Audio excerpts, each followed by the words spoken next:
Agay! Pumatong sa mukha ko yung spanner. Medyo masikip-sikip lang talaga man eh. Install pala, huwag yung kabit. Delikado yung kabit. Right. Mahirap naman. Wala siyang fluid pero tutulo siya. Agoy! Para maganda ang kanyang latada. Tutulo ito mga guys. Tutulo. Yan o, tutulo. Saan tayo maganda to? Pang bearing talaga to sa alam mo na yung lumilipad. Magamulinis! Ito na naman ako.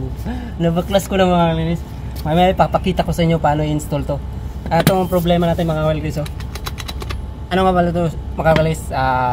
Front propeller shaft ng Pajero 2007. Ito yung part number niya mga kalinis. MR580390. Ito mga kalinis.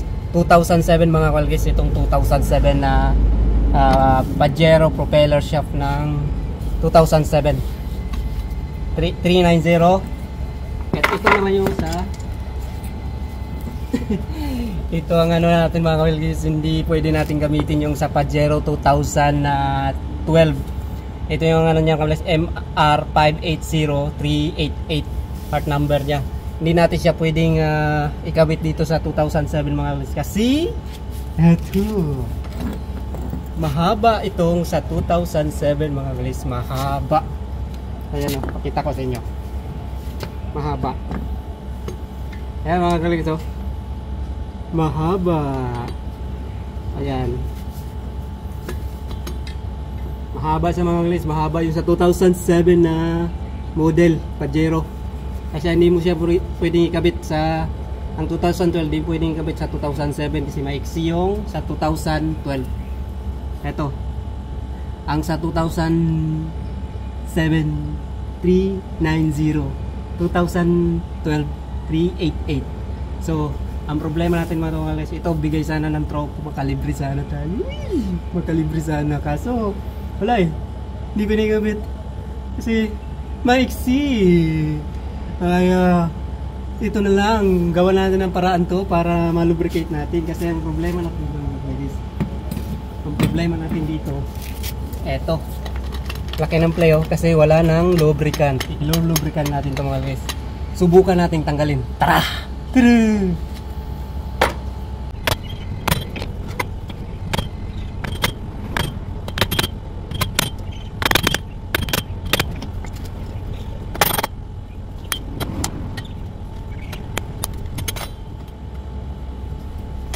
Gamitan natin plastic mga guys para hindi siya masira. Plastic na plastic. Ayan na.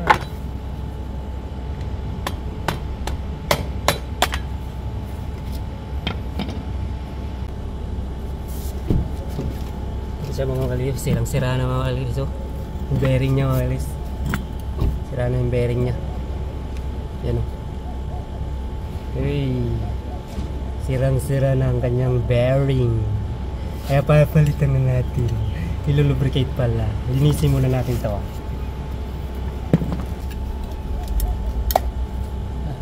O-ring. O-ring tawag doon. O-ring. O-ring. O-ring. Nata na rin siya. Maganda pa. Pwede pa siya. Sabi natin.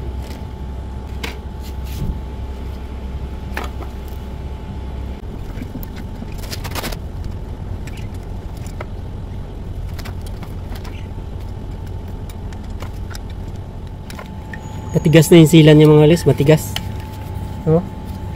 Hindi na siya sealant eh. Oh, hindi sealant. Hindi na siya lubricant. Tigas na oh. Tanggalin natin. Gawa natin ng paraan yan. Gawa ng paraan. Papakita ko sa inyo mga guys eh, paano natin i-install to. Mamaya. Hindi ko na makikita yung pag remove mga guys kasi sobrang tigas ng bolt tsaka na papaling yung ano ko, yung camera. Hindi ko mapwesto na maayos. Ngayon hanapan natin ng pwesto. Yung grasa natin mga guys, tawag dito HEC 100. Ito yung pang ano talaga mga guys, pang bearing to siya. Grasang pang bearing. Ito grasang pang bearing mga guys. Kulay ming. Woo! Sana natin, punuin natin ng grasa to para wala yung puno.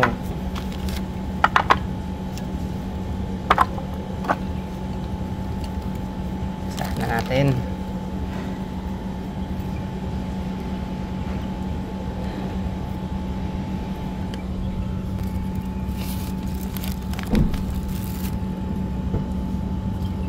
Maraming grasa mga guys para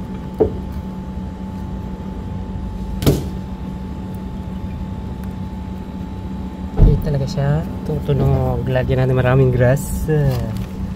Punuin natin ng grasa mga guys. Grasahan yung grasa yan. Punuin natin ng grasa. Yung grasa na ito maganda to. Pang bearing talaga to sa alam mo na yung lumilipad. Bulong ng lumilipad. Bearing to sa bearing ng lumilipad na bagay. Sarap mga guys, para siyang jam. Push natin mga guys para papasok sa loob. Natatakot na yung pasahero ko. Natatakot. As long as di pa tayo tinigil, larga. Hanggat maabante pa, larga lang. Ganyan si Wild like this. Walang takot. Sugod lang ng sugod ng sugod. Ayan mga bis. Unas na tayo. Unas.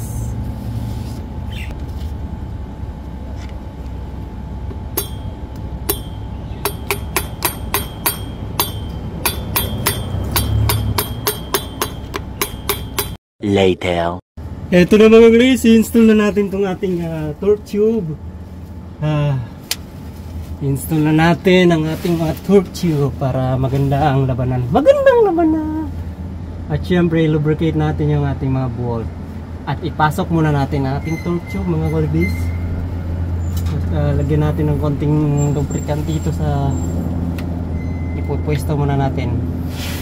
Ipasok muna natin ang ating torque tube. Propeller shaft natin mga guys, pasok muna natin dito sa loob. Wala lang nang ibang tatanggalin mga guys, ito lang. Wala lang ibang access dyan, access na panoorin nyo. Pasok natin dito lang sa likod, mag-umpisa mga guys. Medyo pasensya na, di makita ng camera. Ano tayo eh, medyo masikip. Ayan, ito mo lang idaan sa likod mga guys. Ayan na. Ayan, papasok na siya doon. Sa likod nyo lang idaan mga ladies. Ayan, nasa likod na siya. Nakaposisyon na. Yakyak pa natin para maganda ang kanyang latada. Latada! Ano yan? Semento. Ayan na mga ladies. Ano lang, hanapan nyo lang ng yung tamang angle. Dito lang sa, iakyat nyo muna sa taas mga guys. Yan, ganyan. Akyat nyo muna sa taas dyan. Siyempre dito. Tayo sa likod. Yan, ito mga guys. Ito yung transfer case nya.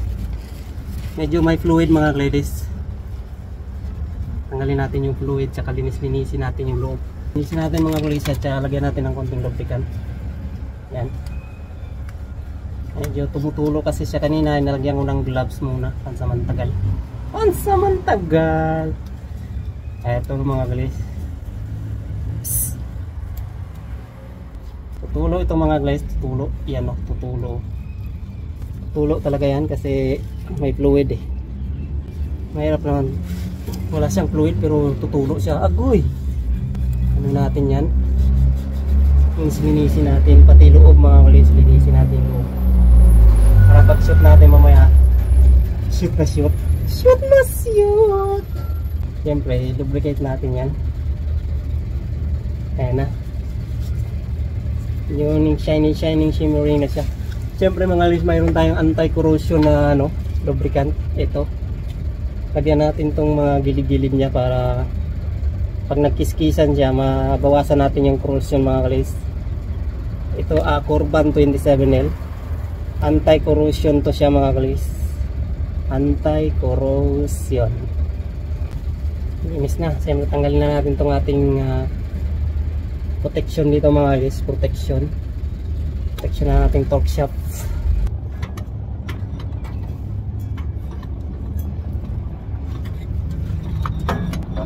sikip-sikip lang talaga man.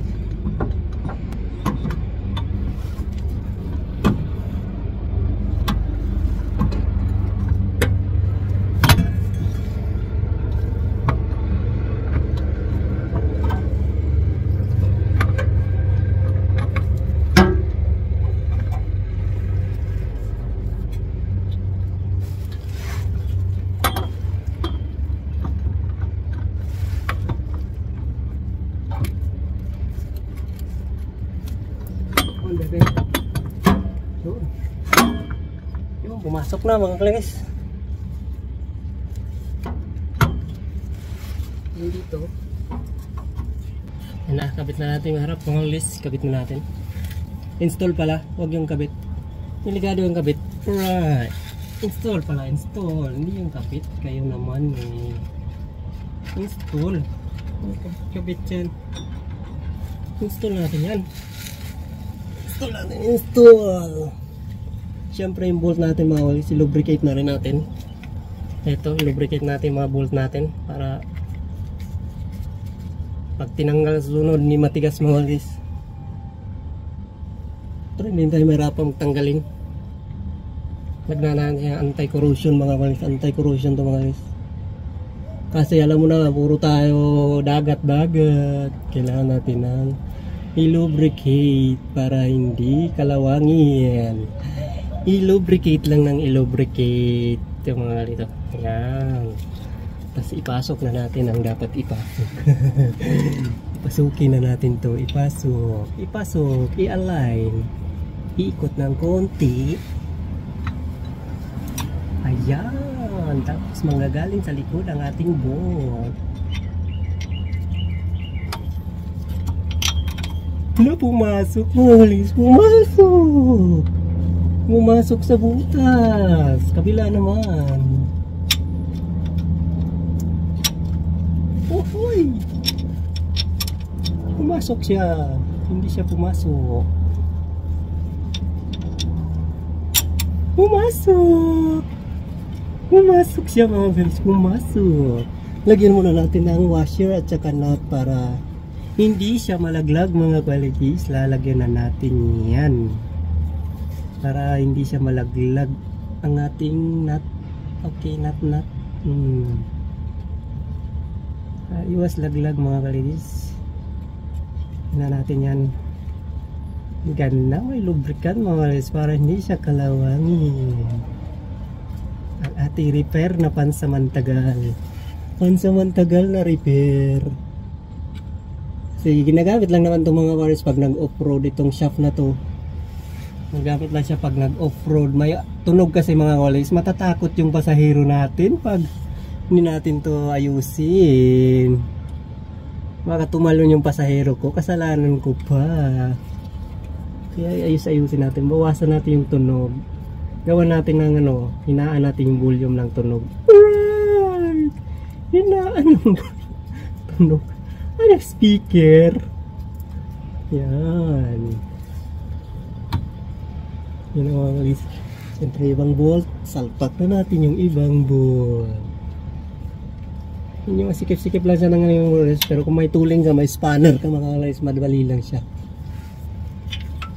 Wala akong mga spanner, wala kang tuling na puro sakit lang tayo mga kalis. Sakit.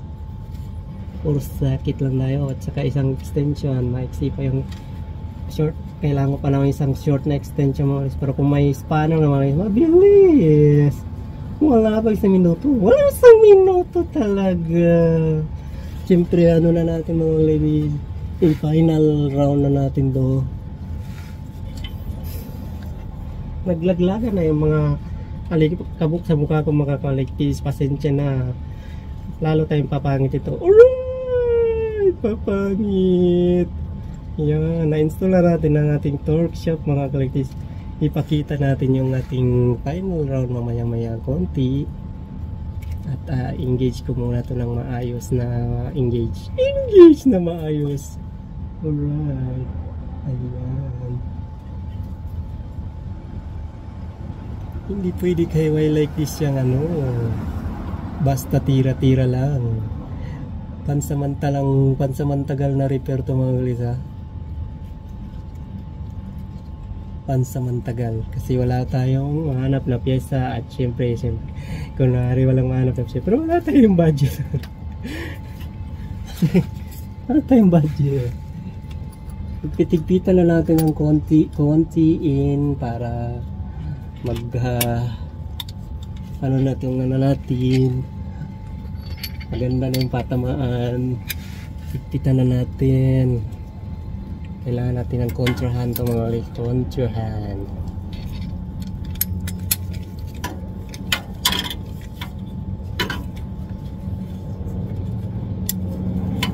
Pitin na natin to. Unahin natin to. Kontrahan natin. Kontrahan. Mahirap ang axle. Itong dalawang bolt. Kailangan niyang patient is a virtue. Patient. Kailangan may patient ka dito. Patient. Patient mga guys. Patient. Pasyente. Ayan. May pasok na natin.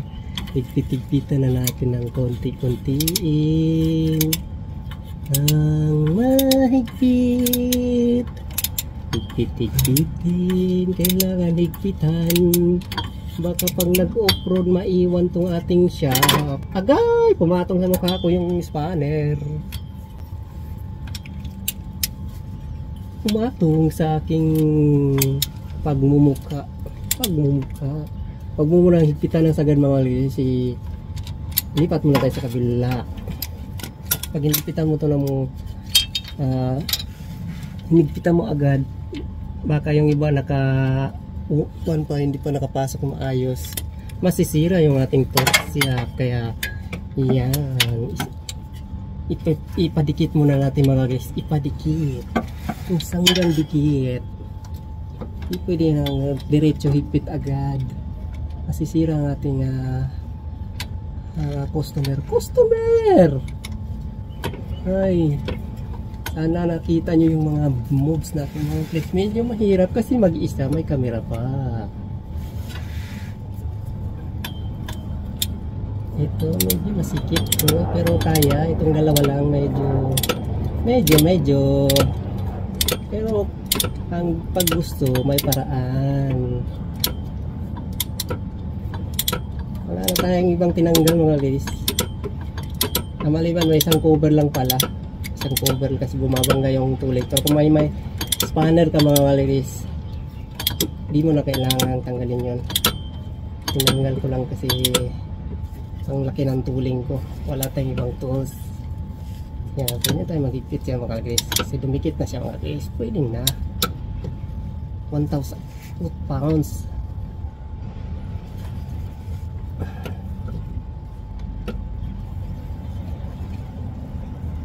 Okay.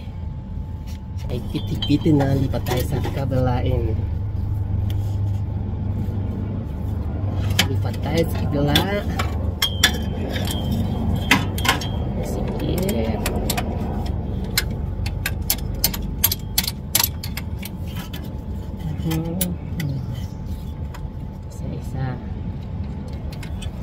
Isa-isahin pa tayo. Hoy,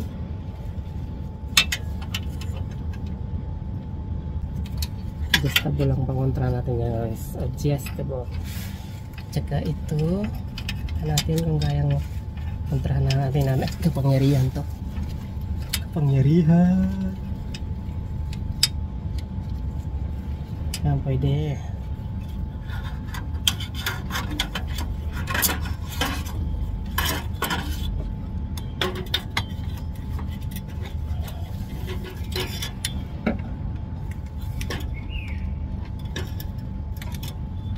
Short ang ating short, kaya ang gamitin natin dyan ay yung maliit na ratchet.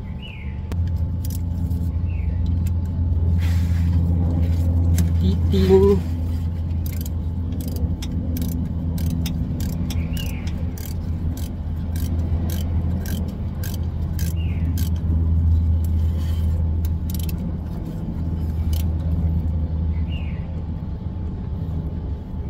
Okay. Okay na to.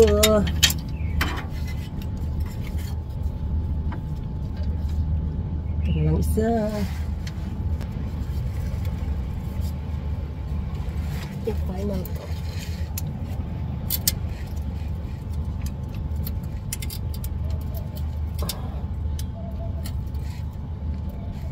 Okay. Ang laking ratchet na to yan. Ang final torque natin mga guys kasi ano na.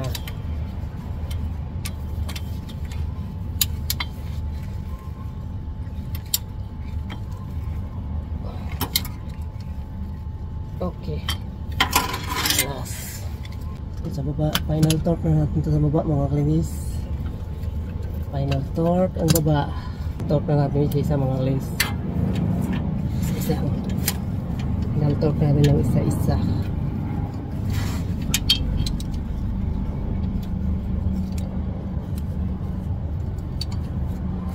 Kaya mag final torque.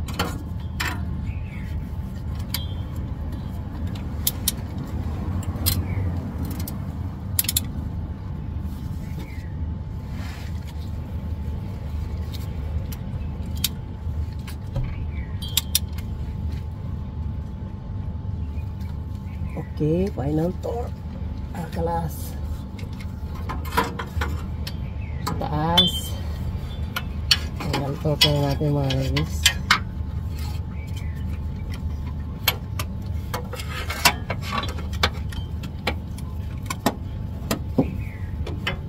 Final torque.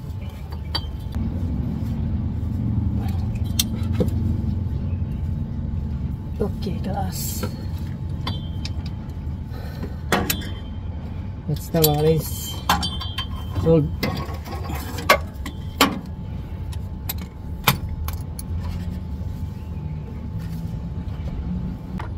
Yun na mga guys.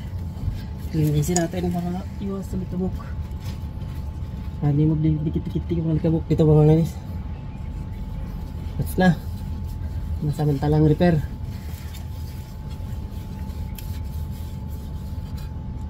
Linis na lang. Nasaan na natin yung torque shop mga guys kung nasaan. Yung cover natin ng natin mga guys. Ito. Ito lang siya. Ito lang yung nag-iisang tatanggalin mo mga guys.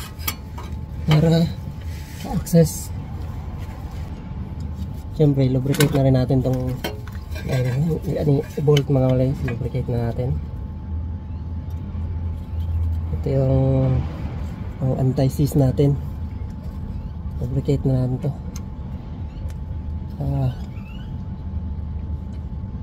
Hindi tayo mahirapan tanggalin. Susunod.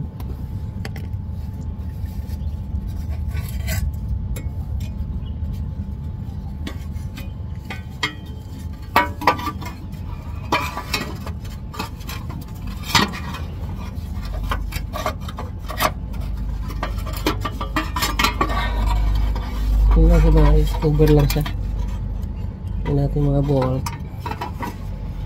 Konti-konti. Kasi gutom na ang like this yung mga guys. Gutom na. Kailangan kumain at maghanap ng pagkain. Pagkain!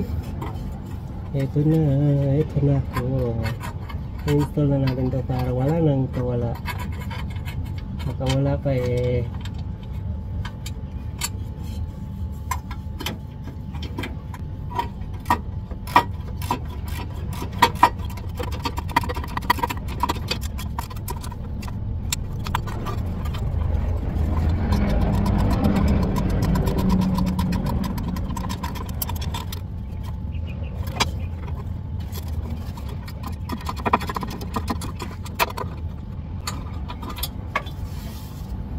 Now yes, pakita ko sa inyo yung finished product natin.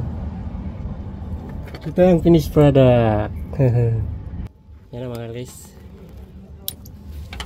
Ito siya mga guys. Yan. Apat na bolt lang siya mga guys. Apat na bolt lang siya ito.